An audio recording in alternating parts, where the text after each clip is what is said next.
Should Alberta remain a province of Canada? Or should the government of Alberta commence the legal process required under the Canadian Constitution to hold a binding provincial referendum on whether or not Alberta should separate from Canada? That is part of the announcement from Danielle Smith yesterday with, I guess, relative to the idea of a referendum, sovereignty vote, whatever else. It's been talked about for a while now. You may have heard Jeremy Sharon moments ago trying to make sense of this as well. David Heurtel is, of course, a former Quebec cabinet minister, now political analyst. David, we talked about this yesterday, so we expected to hear a question from Danielle Smith. Was that the question you ultimately expected to hear? Not at all, Aaron. First of all, it's not one question, it's two questions. Because now this is high-stakes brinksmanship from Danielle Smith here on many levels. But the question, on October 19th, if this actually goes ahead on October 19th, you're going to have to either remain or start the process towards a binding referendum on independence. So you have actually two options. So you're going to have to tick one of two boxes. It's either remain in Canada or start a process that would lead to another referendum, but that one specifically on independence. All right. Look, I don't know if you heard the clip earlier on where she went after Avi Levy, she went after David Eby. It's kind of pretty wide-ranging. It's like kind of, throw as much as you can and see what sticks to the wall, it seems like to me. Where does this go, David? I mean, a referendum in October looks like it's going to happen in Alberta. A vote at least on deciding on whether a referendum will actually be held. So Where do you see this playing out? How do you see this playing out? Well, there's a lot of levels here, and so bear with me. But first of all, this is obviously a massive ploy to get as much as possible from the federal government and Prime Minister Carney on the pipeline, on the management of resources. And so this is pushing the gamble to its extreme limit by saying, look, Prime Minister Carney, you have to show Albertans between now and October 19th that you're serious about changing the relationship between Canada and Alberta. That's one. Two, let's remember, in her own internal politics, she has an election coming up in October of 2027. And her own party, the UCP, within the UCP, there are separatists. There are separatist members of the Legislative Assembly who are members of our own caucus. And while a lot of people were impatient and are not very happy with this because they just wanted an up or down vote on separation, that's not what she's giving them.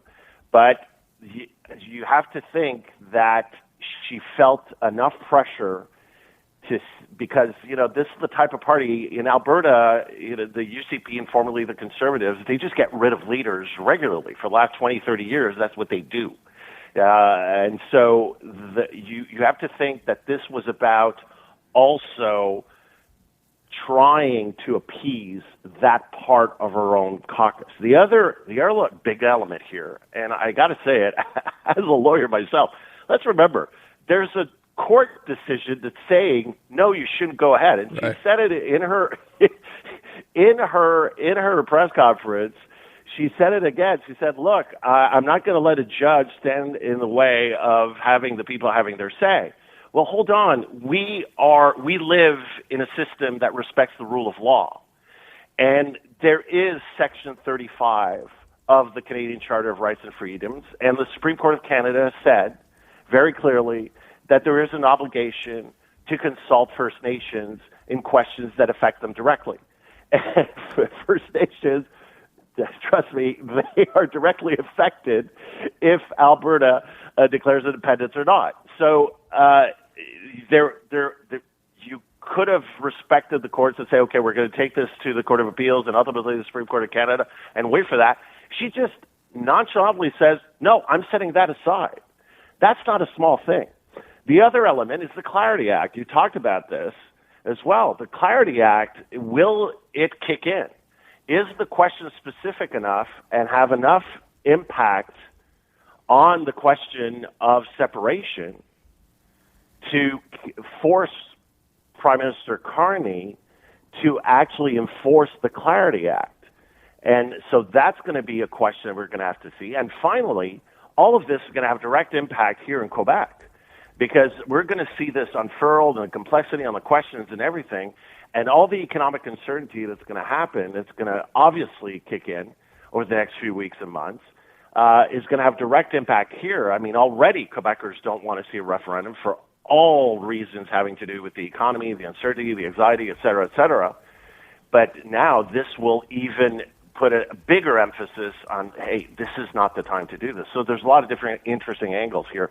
But for Danielle Smith, it's a huge gamble. I'd call it the Queen's Gambit. Yeah. Oh, that's good, David. Mm-hmm. Although it involves no chess, but still, it's a very, well, I very think she's reference. playing a she's playing high-stakes chess, right. game of chess. Excellent. I really am. She's playing chess with Carney. She's playing chess with BC. She's playing chess with the First Nations. She's playing chess with the courts. And she's playing chess with her own party. And she wants to stay in power. It's a way to try to get rid of the question before she comes up for a vote in 2027. Okay, so let me move on from that and talk about the Frechette effect, which, as we say, it looks like it's well alive. We talked about this yesterday, but today, I think someone, or Kirsty Frechette, got the memo right. Stay in the news, be out there every day, get your face out there. It seems to be working, David. There's an announcement virtually every day. We heard the clip earlier on about recognizing Gilles Villeneuve. Is this part of a strategy? Do you think it is? It is. It's a great strategy. She is out there. She is looking like a serious premier. She's talking. Look, she's at the Grand Prix. She is with real people talking about, is there a more sacred name in sports, than Gilles Villeneuve? He's right there, up there on our Mount Rushmore of greatest Quebec sports legends.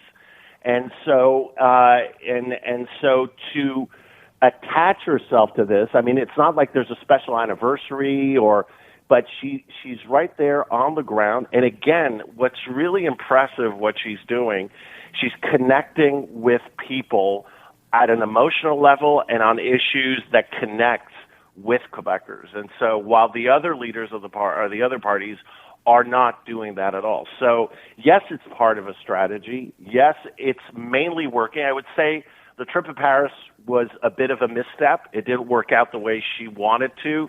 And so I wouldn't call that a win, but still, it's not a big defeat. Overall, when you compare it to what Paul Saint-Pierre Plamondon is doing, he's basically talking conspiracies and whatnot and talking about independence that nobody wants to hear about. He's not talking about real issues. Charles Milliard is not connecting at all. He's not proposing anything on the real issues. Éric Duhem is disliked and doing nothing to make himself liked even more. He's losing support in the regions to Christine Frechette, as are the Liberals. And, of course, as we know, Québec Solidaire is about attacking the entrepreneurial class and insulting them. So that's not working as well. So who's the only person right now that's actually talking to Quebecers about things that Quebecers want to hear about? And the Grand Prix is a good news story.